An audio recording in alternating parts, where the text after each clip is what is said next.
ये कहावत मशहूर है कि आंख ओझल पहाड़ ओझल, यानी 120 के लिए कुछ यही सूरत दिखाई देती है कि कोई भी कैंडिडेट सामने, आपको लगता है कि मरियम नवाज जो कि उनकी अपनी पहले ही शख्सियत बहुत मुतनाज़ा हो चुकी है, तो वो उस तरह से कैंपेन चला सकेंगे? साथ ही साथ हमजा जो शहबाज शरीफ हैं वो भी चले गए हैं और उनका भी ये कहना था, आप तमाम तर लोग तो लगता है कि छुट्टियाँ मनाने पहुँच गए, तो इस कैंपेन या क्या इन्होंने 120 को बहुत हल्का लिया है या इन्हें ये यकीन है कि ये जीत जाएंगे चाहे ये रहे ना रहे?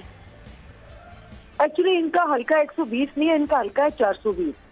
तो वो होता है जी मेफेयर फ्लैट पे, ये तो यूके गए हैं सारे कैंपेनिंग करने। ठीक। और यहाँ जो मामला है वो यही है कि जी कहाँ से लाएं कैंडिडेट, कहाँ तलाश करें कैंडिडेट। लेकिन बात क्या है, बात ये कि इन्होंने एक निज़ाम बनाया हुआ है। उस निज़ाम के तहत ये सारी मशीनरी मिला के कैंडिडेट हो ना हो, कैनवसिंग हो ना हो, कैंपेन हो ना हो, एंड में ये कहेंगे कि ये कहते हैं देखें जी हमारा वोट आ गया, हम अवाम में अगर अवाम में आप मकबूल हैं तो फिर आप अवाम के पास क्यों नहीं आते? ठीक है। आप अवाम को धुतकार के यूके कैसे बैठे हुए हैं?